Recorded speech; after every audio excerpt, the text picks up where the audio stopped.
আজ আমরা দেখব এসি ব্রিজ। এসি ব্রিজের মাধ্যমে আমরা unknown resistance, unknown inductance, unknown capacitance এইগুলো আমরা বের করা জানব। তো ফার্স্ট অফ অল এসি ব্রিজের ক্ষেত্রে বিভিন্ন রকম পদ্ধতি আছে। যেমন ইন্ডাকটেন্স বের করার জন্য একটা পদ্ধতি নেওয়া হয়েছে, ম্যাক্সওয়েল ইন্ডাকটেন্স ব্রিজ।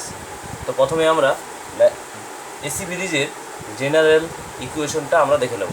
এখানে আমার ব্রিজটা আঁকা রয়েছে, তার রেসপেক্টে।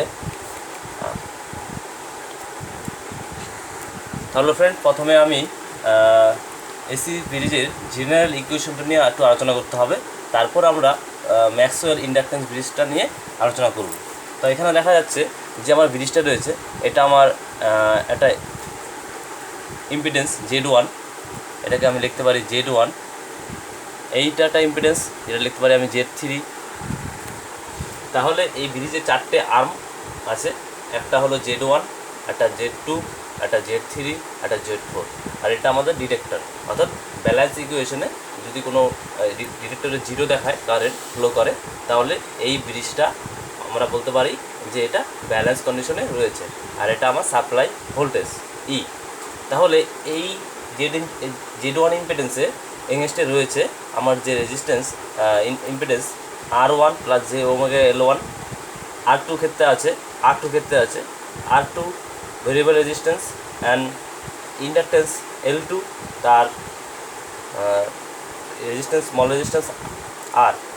Z3-তে আছে পিওর রেজিস্ট্যান্স, Z4-এ আমার পিওর রেজিস্ট্যান্স রয়েছে। তো এইটা হলো আমার একটা এসি ব্রিজ, যেটাকে আমি লিখতে পারি স্মল এ Z1, Z2,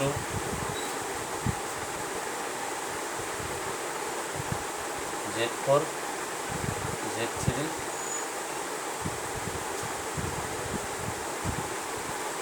Z2।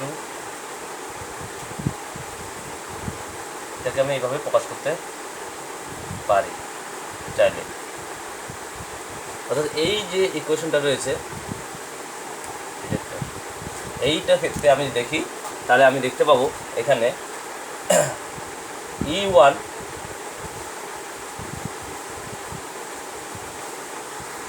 এখানকার যে ভোল্টেজ ড্রপ, এইখান থেকে এইখানে যে ভোল্টেজ ড্রপ, আর E2 এখান থেকে এইটুকু ভোল্টেজ ড্রপ সেম বলেই এখান থেকে কোনো কারেন্ট ফ্লো করছে না।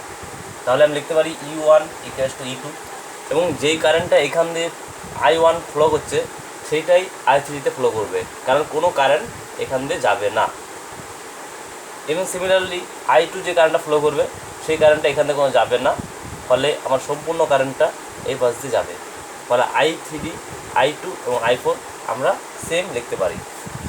উল্টো দিকে Z1 যেটা রয়েছে সেটা আমি লিখতে পারি E1 সমান Z1 ইন্টু I1, এবং ভোল্টেজ ড্রপ E2 যেটা রয়েছে, E2 যে ভোল্টেজ ড্রপটা রয়েছে, এইখান থেকে E2 যে ভোল্টেজ ড্রপ বলছি আমি এখানে E2, তার ভোল্টেজ ড্রপও লিখতে পারি আমি E2 equal to Z2 into I2। Similarly E3 এবং E4 সেম লিখতে পারি। তো এখানে আমি I1 ও Z1, I2 Z2 লিখতে পারি E1 E2 পরিবর্তে। তো এখান থেকে আমি সলভ করলে যেটা পাই, Z1 by Z2 equal to I2 by I1।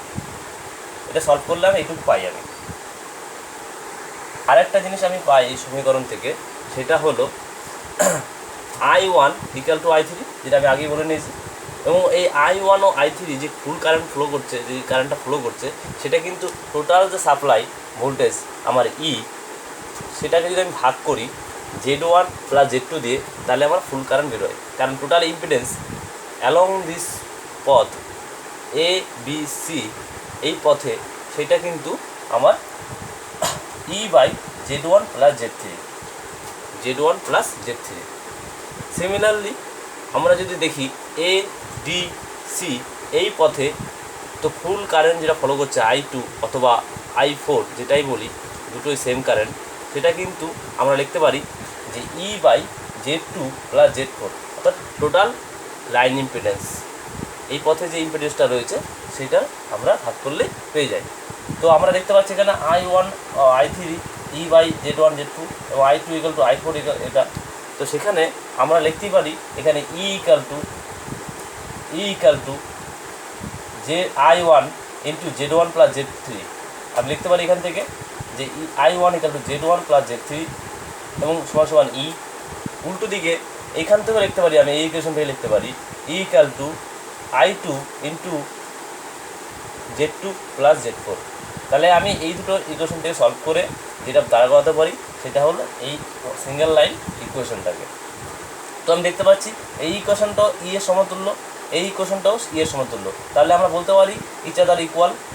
তো সেই সব সাথে আমি এখান থেকে সলভ করে যেটা পাই Z1 plus Z3 by Z2 plus Z4 equal to লিখতে পারি I2 বাই I1। বোঝা গেল? তাহলে আমি এখান থেকে লিখতে পারি Z1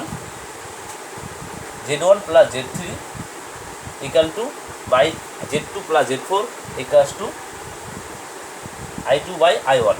আবার আমি একটু আগে দেখেছিলাম এখানে যে I2 বাই I1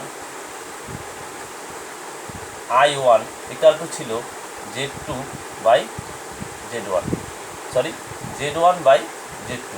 আমি একটু আগে দেখেছিলাম এটা। তো সেখান থেকে আমি এটা লিখতে পারি, এই ইকুয়েশনের সাথে সমতুল্য করে লিখতে পারি, এই মানটা লিখতে পারি।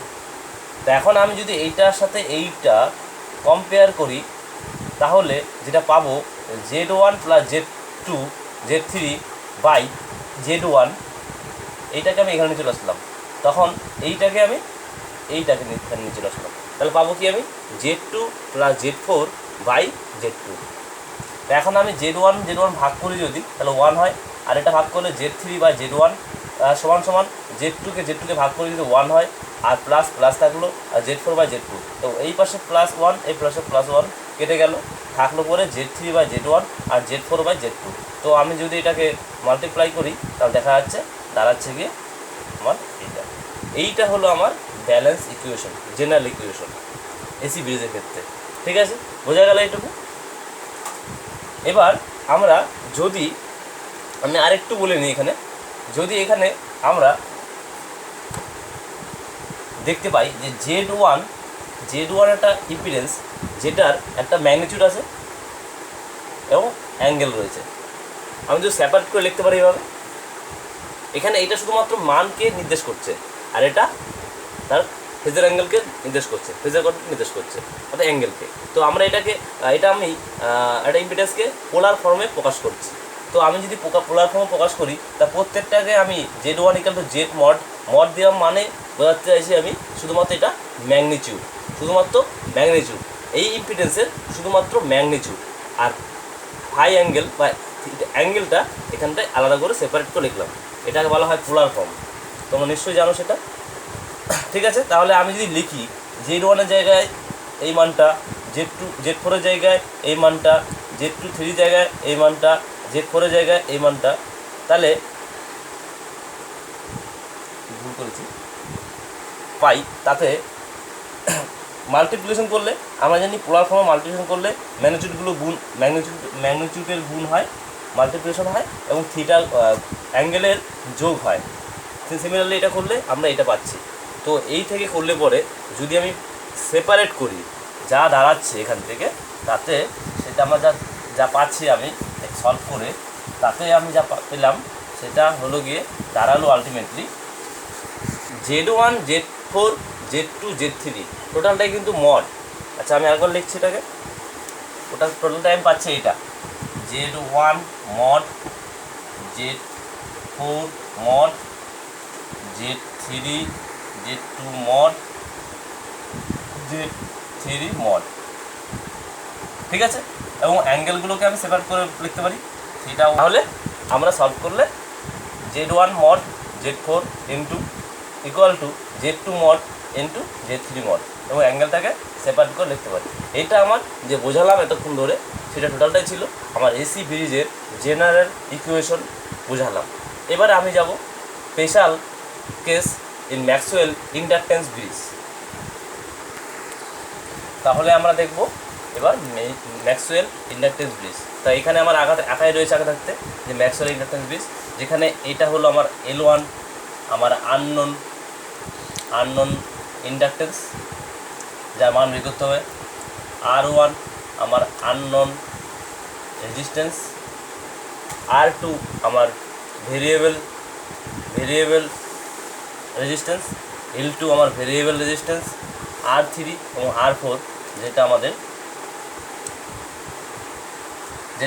R2 equal to variable quantity এবং R3 এবং R4 আমার নন রেজিস্ট্যান্স। তাহলে এবার আমরা আসি সমীকরণে। তো Z1 ইকুয়াল টু লিখতে পারি R1 plus j omega L1, যেখানে ওমেগাটা হলো supply frequency, Z2 equal to R2 plus R Z plus j omega L2, Z3 equal to R3, Z4 equal to R4। তো ফর ব্যালেন্স ইকুয়েশনের জন্য আমরা কি পাই যে Z1 Z4 Z2 Z3। তো এখান থেকে আমি যদি মানগুলো বসাই তাহলে আমি পাচ্ছি R1 plus j omega L1 into R4 and R2 plus R j omega j L2। এই আরটা হলো স্মল রেজিস্ট্যান্স ফর ইন্ডাকটেন্স, কারণ এটা বলতে পারি না কখনোই আমরা পিওর ইন্ডাকটেন্স, তার জন্য এখানে স্মল রেজিস্ট্যান্সটা লেখা হলো, যার মানটা 0 ইন্টু R3। তো এবার আমি যদি মাল্টিপ্লাই করি তা R1 plus R4 plus j omega L4 এটা হয়। এবার আমি যদি রিয়েল পার্ট এবং ইমাজিনারি পার্টকে সেপারেট করি, কম্পেয়ার করি, তাহলে লিখতে পারি এখানে R1 into R4 equal to এটা রিয়েল পার্ট, এই সিচুয়েশন বাঁ দিকের আমার রিয়েল পার্ট আর ডান দিকের রিয়েল পার্ট সেম, তাহলে R1 into R4 equal to R2 R3, okay, plus R3, যেহেতু এটা আমার নেগলিজিবল ভ্যালু তাই আমি লিখতে পারি এটা 0, আর এটা আমি লিখতে পারি। আর উল্টো দিকে ইমাজিনারি পার্টকে কম্পেয়ার করলে পাই আমি J omega L1 R4 J omega L2 R3, J omega L1 R4 and J omega L2 R3।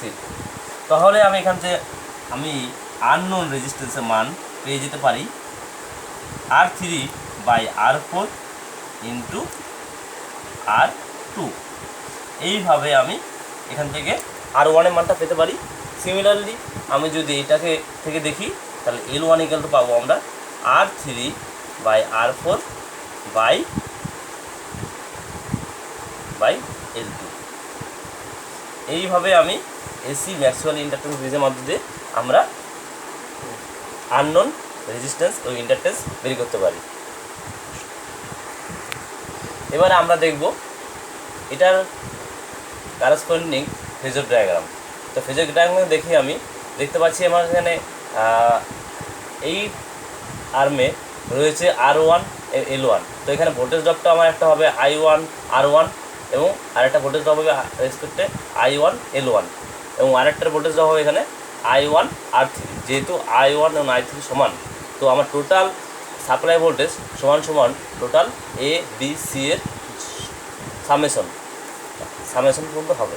তাহলে এবার আমি যদি দেখি এখান থেকে আমি লিখতে পারি এখানে যে এইটা ভোল্টেজ ড্রপ, আমরা যদি কারেন্টকে রেফারেন্স নিলাম I1 আর I2 যেটাই হোক, তা I1 এর রেসপেক্টে আমি দেখি প্রথমে, যদি আমি I1 এর রেসপেক্টে দেখি তো আমার কারেন্ট যদি এইটা হয় তাহলে আমার যে ভোল্টেজ ড্রপটা হবে অ্যালং দ্য রেজিস্ট্যান্স সেটা কিন্তু ইন ফেজ অফ কারেন্ট।